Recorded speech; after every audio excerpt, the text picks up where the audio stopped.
So Quentin and I are at a conference too. So I don't know how many windows we have open. And on Friday, David's going to be at another conference. We're going to be at another conference, which is my conference. We're giving a presentation. Oh, that's cool. That's fun. Yeah. Which we're going to figure out exactly what we're saying tomorrow. Yes. Yeah, it's the same kind of thing. I think I'll be the maid in the presentation. At this point, it's basically like, Michelle, you have a lot of distortion on your voice. I don't know if you can lower this mic volume. Probably not, but it's like really hard to hear you. I can hear it fine. Sure. Really? Okay. It's like you're on my connection, Quentin. It's no, like Michelle. You're the only voice that sounds weird. It's no, I know. It's the like psychic connection we have. I don't know how to turn down the volume on that. Igor. Yeah. Maybe it's like the audio settings. David, did you have it on it's not happening with anyone else, then how do I?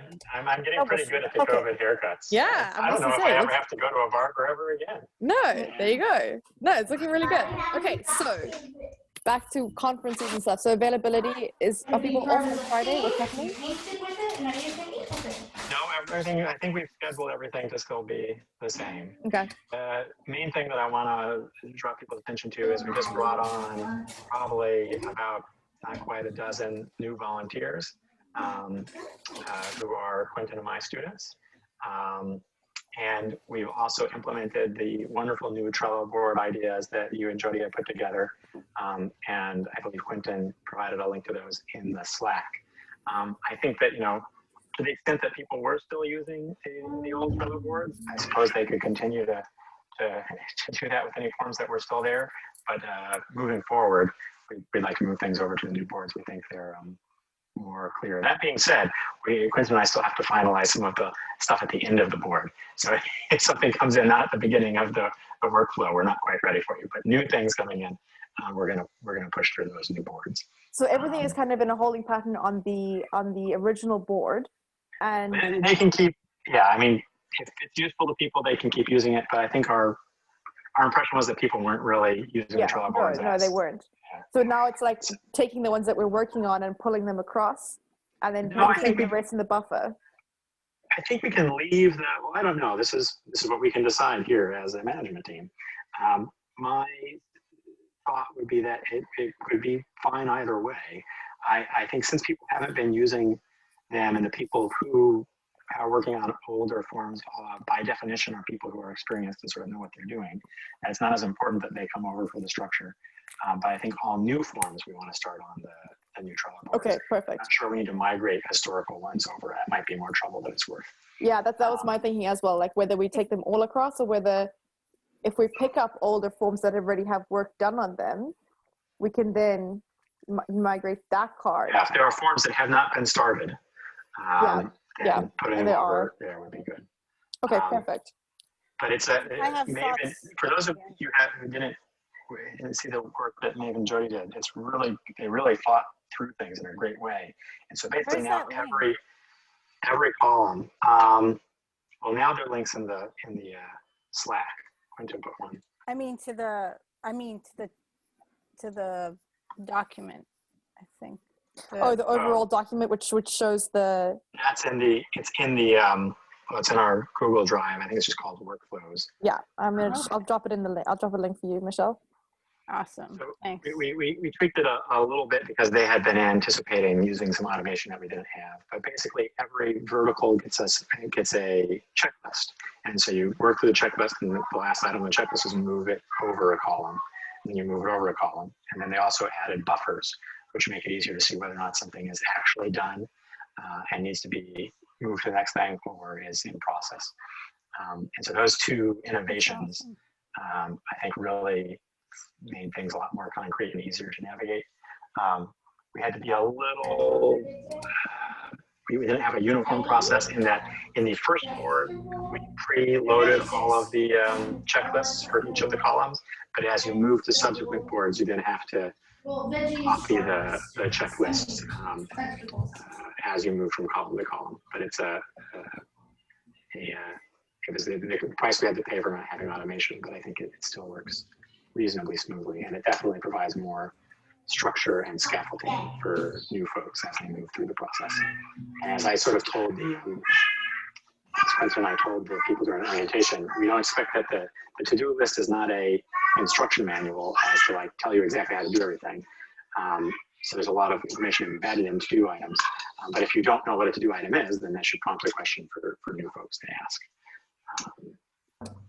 And actually, it ended up working really nicely to have the maturity model and the testing framework worked out. So those kind of turned into checklists pretty well. I imagine we're going to refine them over time to make them more checklisty.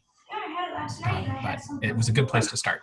Yeah, and especially for we haven't quite noodled on how to deal with more mature forms after they go through and meet that MVP, because we're focused on getting students to MVP. So there might be another board. Originally in our discussion, we discussed having another board for things that were live past MVP to cycle through more complexity, which would involve more complex testing, etc. But that's beyond the scope of what we needed to do for this set of student volunteers. So there's still work to do, but I think there's a solid foundation there. Cool. So I wanted to flag that for folks. Other than that, I guess our main thing is 2NIA, appeals court, and then just anything else that people want to add to the agenda. Should we start with 2NIA? I think on the agenda, I've just got the appeals court call with Aubrey, Lenny, and Mia tomorrow. So I'll be able to speak a little bit more about appeals court after that call. But I don't have anything else. Lance and I, we did some testing and we found some bugs. Surprise! so we're just fixing those. It's minor stuff, and hopefully we'll have kind of like a finalized thing by tomorrow, which can then be put into the wild and sent to the trial court. I'm not sure if we're still doing that. We are for those forms that we are. The court has not approved any of the forms we've given them in the past several months, but there is technically an MOU in place. And okay, cool. We'll just send it to them. But we won't let their lack of approval hold back on the release. The unauthorized release. We'll just we'll release an unauthorized version or well, the download only release. It's not unauthorized. So, it's sent to the court. She's talking about a situation where we have a form that's ready. The court hasn't given their okay, but we publish it as something people can just download, so they can't send it. That's it. Yeah, that's exactly. Yeah, so that's exactly what I meant. It is technically unauthorized because it hasn't been okay. checked. Yeah. Right. So we'll then remove our submit to court portion. Is that correct? So a couple of the forms have a sample where we just set a variable at the beginning of the interview that can turn it on and off, basically. Okay. So you can keep the code in and we'll just disable it, basically. Okay, perfect. So we'll disable that, and then we just need it's a couple of things that weren't getting pulled through to the PDF or that we just discovered. But so hopefully, I think Lance and I are working on that tonight and tomorrow, and we'll have something ready for you guys to put up and then to send out. That's my update. Great. That's awesome. That's great. Only took 2 years. It feels like. Oh no. COVID time, right? What's COVID time? It's like What is COVID 1 time? month equals a year or something. It's like microwave minutes, right? They just seem so long. Okay, cool. So that's for me. We want to talk about 209A.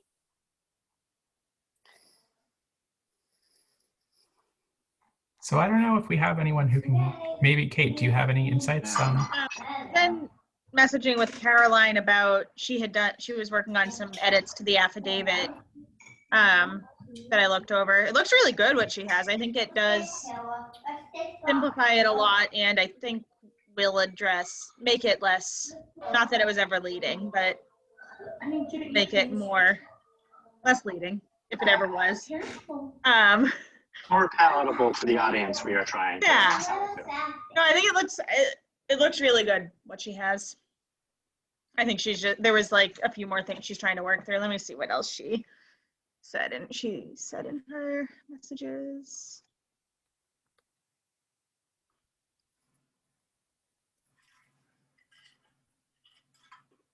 She will need some help coding a piece of it. Can you please report to the group for me? So there's something she will need help with. Okay, I'll reach out to her to make sure that we can set up a time. Make sure you wish her for Happy Plain Language Day, Quentin. Oh yes, you're right. I will. I'll make sure to do that. Okay, so that's the extent of the 209A update. Kate, is there anything else from you specifically that we need feedback on? I don't think so. The Trello board looks nice. So all with the little checklists. yeah, with like the descriptions, is that like I'm just looking at it looks like you have the voluntary administration of a state. So it would like just whoever knows that, fill that in. The owner of the card, the owner of the form is going to take it and move it through. So it would be whoever was the owner of the vertical. Well, there's like questions that are like add to description, who uses, Yeah. what are they using it for, why are they using it? So in the framework of our students working on this, they should be doing the research to find those Okay. answers and fill them in. Should now, you all, It could be reaching out to a subject matter Yeah. expert Yeah. if you know an answer, but Because I for think the that- description, should it also have like linked forms that need to be filed concurrently? Like that's as a thing? Just for reference, I feel like that's like nice to know. yeah, I think so. That's something we could add in. I know that for our students, a few of them are working on forms that could end up getting linked together, but yeah. it wouldn't be fair for us probably to grade that expectation in. So they'll work on just the independent form, and then a next phase of the project will be sometime down the line. Someone can. Yeah, just like Fine. if ever, that can always get. It seems like that'd be Nothing really else for helpful the to add to the form. instructions. That way you can say final instruction, also do these forms. Yeah, I think so. I think that'd be great to add in there. And you could add a comment that, hey, I'm just putting this in for the form. If you're thinking about that particular form, add in as a comment on the card and make it clear this is just for later so that the student doesn't think we're assigning them new work to do that Yeah. they didn't expect. Cool. We were really excited about the way they came out. Maybe you and Joey did a good job of laying that out. Yeah, I think thank you. The biggest thing came from John in terms of the buffer and kind of like implementing the pull-based system as opposed to the push-based system. So once you're finished with a task, moving it into the buffer so that it can get picked up by the next, if necessary. Yeah, As it's like opposed to in the having- pool for being grabbed. Yeah, exactly. As opposed to having, people having to search through a column, or also the thing that he emphasized was like switching costs. So as far as possible, having the one person who can do it, be on it. So that's kind of like why we added checklists and kind of simplified down the lists. So having fewer lists or columns, and then adding this discrete tasks to each column or list, I guess. Yeah, this looks so Um, nice. So hopefully One this thing will I'm be now useful. thinking as I'm thinking about it, Quentin, is we preloaded all the checklists in that first board, but maybe we should have, for consistency's sake, had people copy them as they moved so that it was the same process in the first board as the second. We learned. Think about that. Yeah, I mean, we could switch to that still. I don't think it's too late. But I think it's nice when we can just make the checklist there. They'll get used to I it. think it is nice. That is the way I would do it. I guess less work versus a little learning when you move to the next board. And if we can add those automations to copy in the checklist, it's one board instead of three. One fewer board at least that we have to do that with. So maybe we can figure that part out later. Yeah, we just put when you move to a new board, all the checklists go. Although some of them are contingent upon PDF or docx, so maybe you don't want all of them. Maybe you do have all of them, that's and you true. remove the one that you don't want. I don't know. Okay, we're getting a tangent. Sorry. I was just trying to say good job, Meg. That's all I was trying to say. Thank you. Okay, so these new students who are on, you said it's half a dozen? Closer to a dozen.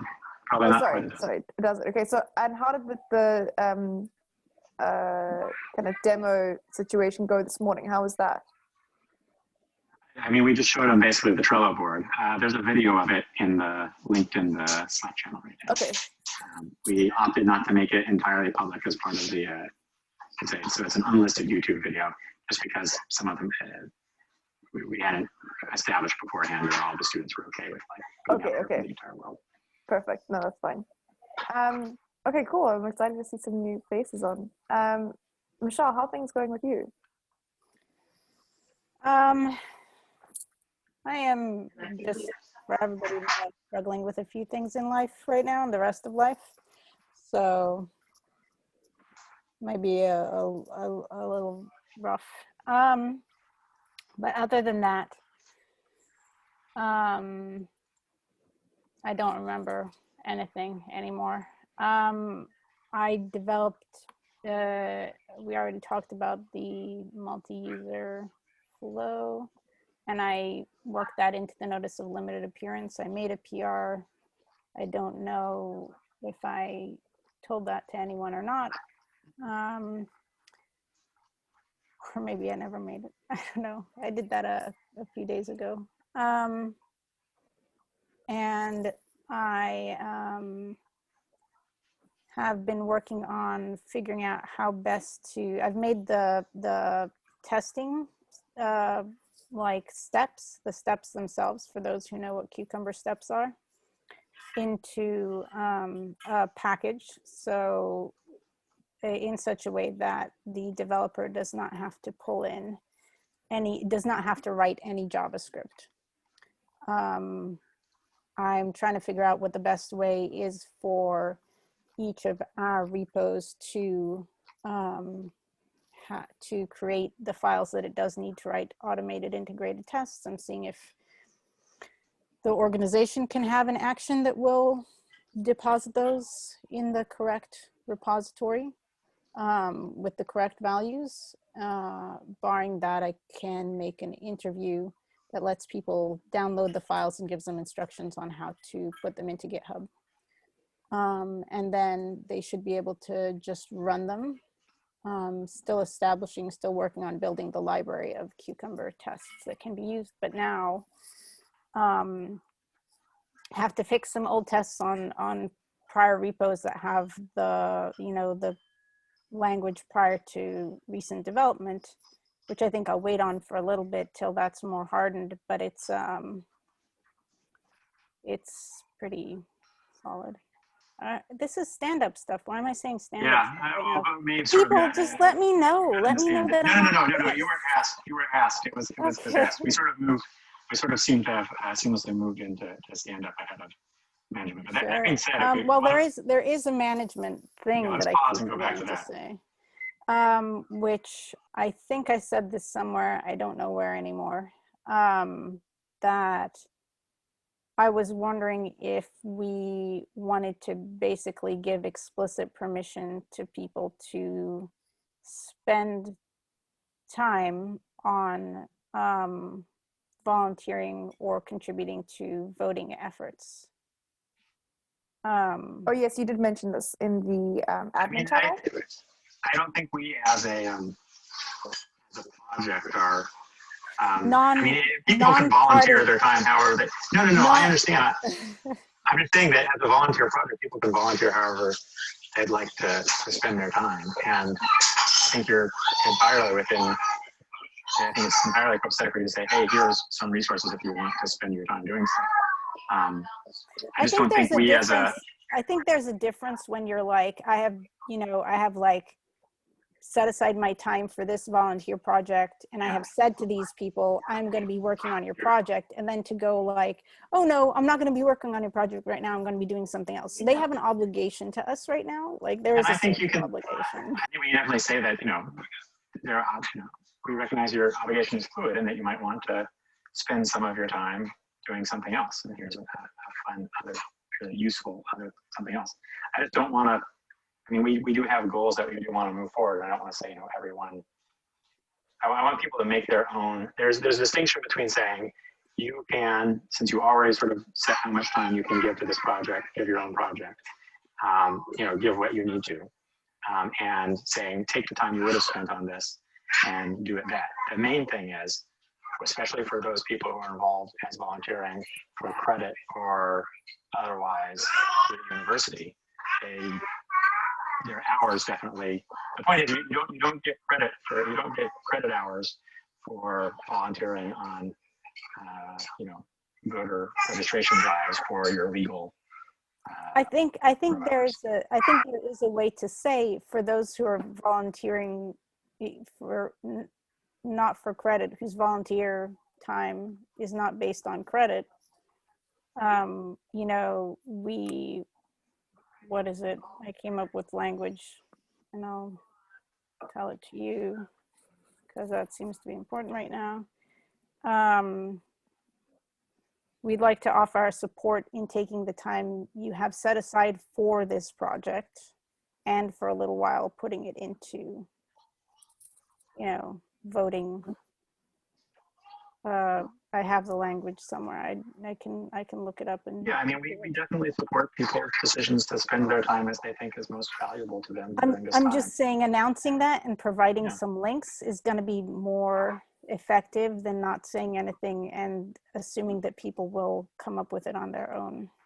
I think it's a really. I think that's true. That's true. I also just want to be aware of the fact that, to the extent that people are involved with the project through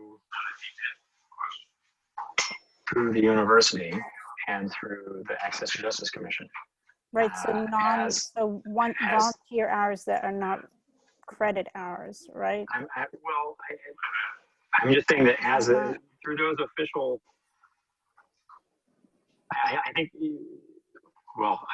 we're both probably overthinking this. You can send whatever, maybe the easiest thing is to say, you can send whatever message you would like to say. The problem is that with my hat on as part of the Access to Justice Commission, or as a member of the Suffolk University staff, I do not feel like I can say anything more than sort of just like, you're volunteering. You can do whatever you would like to do with your time. And we support that. And we thank you for the time that you have given. Do you understand the position I'm in? I'm basically saying you can say something, but I'm not really in a position where I can say something quite as concrete as you, I think, would like me to be able to say. I'm just not in that position. But I think we are in the position as an organization that's entirely able to say, like, we support people doing whatever they want with their volunteer time. I don't say that in like this. Yeah. It's like we recognize that you have a limited amount of time, and we're very thankful that you spent this time working with us, but there might be other things that are more urgent right now that you might want to think about, and that's fine. We understand that. I don't feel with those hats that I wear, I am in a position to say much more than that. Sure. Okay. That's all. But that doesn't preclude other people from saying with their hats, right? The problem is my hat. It's my hat. Your hats. Yeah. I mean, if I could say it as a kind of, not from David, right? Not from you, but like. Specifically, this is not David saying this. From a couple from some of the project managers on the group, right? Just I'm like a foreign national, so I don't know how much I can say, but yeah. Okay. Here's what I'll do. That's fine. It's okay. I will send out a generic think about your time and how you use it. We support how you use it Slack message. And then anyone who would like can follow up with specific action items that they think are useful and otherwise productive. Does that sound? That sounds awesome. Michelle, I know that Mia and Aubrey are also very much in support of this movement. So they are definitely people who I can also just message them and just say that they can also just build support for this.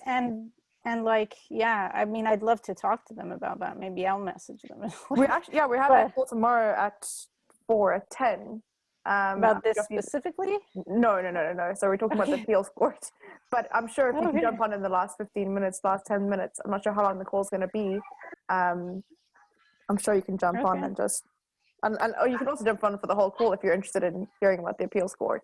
I just know that's because Mia has already had some experience working with one of the appeals court forms. She offered to take Lady Aubrey and myself through what she's done, and then hopefully Oh, try and an appeals court form. That would be interesting. yeah. Sort of a misnomer. That's They're more not- interesting They're to more me then. appeals for documents than forms. Yeah. They're most of them are motions. Oh, okay. But, But I like mean, it's the same thing. Just code. being pedantic. code, not like this is the appeals court and this is their like jurisdiction or stuff like that.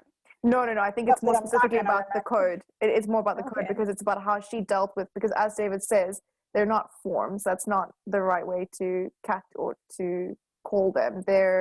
It's more documents, and there's more kind of complexity. So sure, like drop me the time for that maybe. Okay, I'll message it to you now, Thanks. and then I think Mia's actually already sent the link, so I can actually just send you the link and the time. Perfect. Thank you. All right. Thank you, everyone. Sure thing. Okay, was there anything else on management that we need to speak about? Kate saying no. And now here we are exactly at stand-up time. I know. I've already done all the stand-up. I'm sorry, I got confused. Quentin and David, do you have anything else for stand-up? I We unmuted never really myself, talked but I about have everything to appeals say. Oh, go ahead. Yeah, that's a good thing. Sorry, Well, David. we never really talked about the appeals forms. We've brought more people on. I mean, you've talked about it because we're going to talk with Lenny and stuff, but we've brought more Aubrey and Eleni on to work on forms as well. So we're expanding the number of forms/documents that we're working with. We are having weekly meetings with the appeals court. I'm waiting on final language for our MOU, which reminds me I should nudge someone about that. And yeah, that's where we are. Yeah, I'm excited to Awesome. see to kind of get into the nitty-gritty of the appeals court and kind of see what's going on there. Obviously, I've had a little bit of background. Quentin gave Eleni and myself some information, and there's obviously the appeals court channel, where there's a lot of information there from the documents that we've received from them and the kind of like substantiating information that we've received. But actually to speak to Mia and see what she's been able to do and how we can build on that. And I think Eleni is definitely doing one of those documents. Am I right? I don't know. Maybe you don't know. Yes, she is. Yeah, I think Okay. she should have the document. It was the same one that we had identified before they sent us the actual forms to work on. I don't know if you remember, like you started a Slack and like an hour later they sent us the forms that we were waiting for. Yes, and you put it in the channel. Yeah. Yes, yeah, we got that. Okay, perfect. So I mean that's like a really exciting partnership. I guess it's also worth highlighting the grant that we got from Pew and just talk about that on this call. I don't think we've done that yet either. What's happening So, Yeah. You want to do that?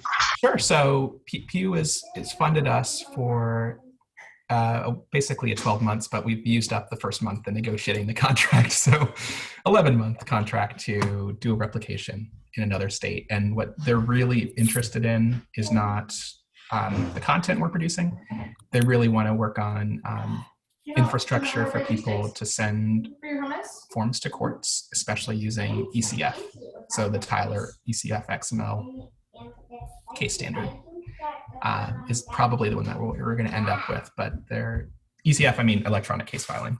So actually sending something to a docket using structured data, not just a PDF, that then they can later work with that court and do all the kinds of reporting that they like to do to analyze stuff, because they know if everything goes in a structured way, there's a better chance of getting it out in a structured way later. That's So as really part- awesome. Are people on the project? Like I would be interested in something like that, but I don't know if Yeah, no, Yeah. A lot of what we're going to be doing is like trying to standardize stuff, encapsulate it. All the work that we've been doing has just been like such a great dry run for that project. And in order to replicate it in another state, we'll have to standardize things that we've learned over the last 6 months. This is also the source of the funding behind the job posting that Oh, was on Slack fantastic. earlier. So that's the goal. So there will be a lot of overlap, and also now a very significant fraction of Clinton's time is intended to be devoted to this. Oh, So yes. I don't know how it'll be more time than I've spent but yeah, I was So gonna the- say, but technically 50% of my time will be on that. Well, I guess be more directed to that part of the project, but I think it still won't change my daily job duties on this project so much. Yeah. Because they overlap. But yes, that's that. Well, that's very exciting news. I mean, as many of you are allowed to say, are like, have you gotten any interesting applications, or do we need to punt this a bit more, send this around to our contacts a little bit more? We're still considering. So it's always good to share. Okay, perfect. If that's what you're asking. So I got enough time to brush up on my Python there. But especially if you know any folks who might be a good fit but might not have otherwise seen the listing. Yeah. Right. That's really because it's out in all the normal places. So it's being found there. But especially if you know folks. Can you provide a link to the job posting? So it is in the Slack, but I can read up that. Sure, sorry. That's fine. I can pass it around Code for America a bit and see if. And I did post it on the job board there at Code in the Slack in the jobs in Code for America Slack. A Code for America or Code for Boston? Code for Boston. You're right. I did it Code for Boston. And this is a full remote post, so it's a good point to emphasize that. Yeah. But that someone does need to be authorized to work in the United States. So I think that mostly means people with a green card. I might be wrong about that, or US You just have to have work authorization, whatever. Just because of the time of the grant, that the university won't go through the paper, unfortunately, to help for somebody who's not already authorized. And I provided more context when I did the Code for Boston link, but there's all the context you need in the actual job listing. Okay. Just read up to that in the main channel. Yeah, we're very excited about that. I'm looking forward to hiring that really soon, because we have end of September as the end of the contract. So every week we take is a week off of their Yeah. Yeah. Okay, so we need to, do you have a hiring deadline by any chance? Like, I mean, we're going to do it rolling. Rolling.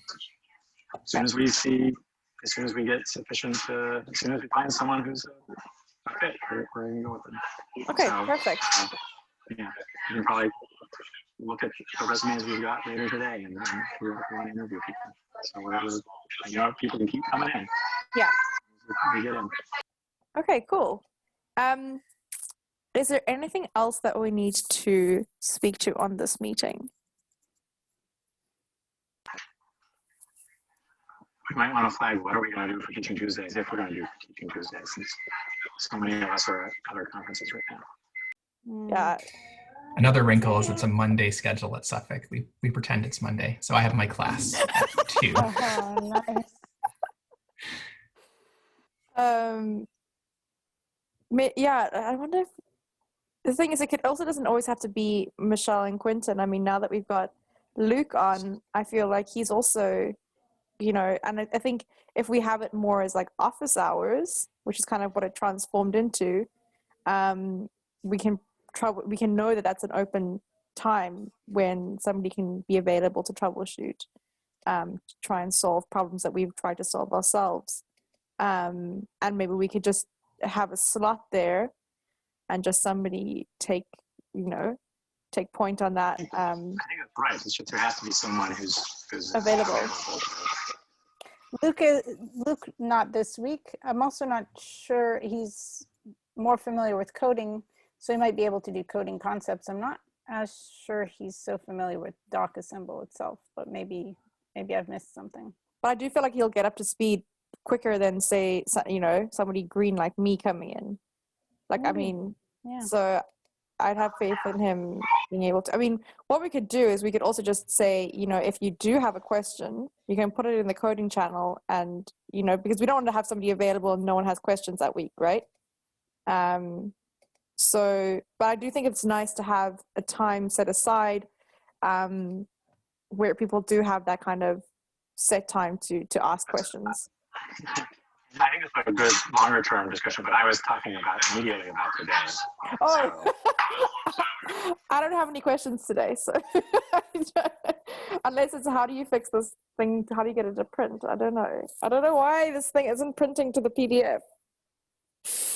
That's Yeah, sure. Why not? That's my immediate question. Sounds like a good question to me. It's quite a I basic guess- question. It could be Yeah, nice so the things to look question is at. whether or not,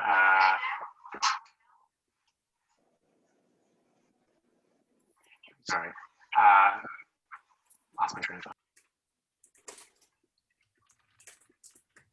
Is it going to come back? The Or? point is, no, I muted because I didn't think it was coming back, but it has come back. We just need someone we just need to figure out if we have someone who's available to sit in this afternoon. Oh, right, of course. And, I don't if have not, until 3, but I do have some time I can if people. yeah, well, normally it wouldn't be till 3, and in theory it's from 1 to 2. I know it just like has in the past expanded. I'm just saying I can't let it expand as it has in Hard the stop as the right? new So, term. yeah, like I got a hard stop. I feel so professional when I say that. Oh, I got a hard stop, a guys. hard stop. I didn't use that term, and I'd never heard that term till I Me came here, either. but it makes so much sense that I've been using it everywhere with family members. I'm like, I've got a hard stop at 5, guys. Got to get off this Zoom. Let's circle back next week to see how everyone's doing. Oh yeah. And, we'll drill down into little Timmy's problem later. Okay, so we're going to wrap up management meeting, and then maybe Michelle, if you could just stay on, I'll switch over recording to the Teaching Tuesday, because that's just a little question about why this thing isn't printing. Sure. I mean, it's super early, so if you want, like, I think Matthew Newstead often comes on to see those. Yeah, if you want to take a but- 20-minute break and Sure. back. Or we could look at GitHub Actions and do research on GitHub Actions together. Well, Or take a 20-minute break. I'm going to stop Who would like to recording. spend the time?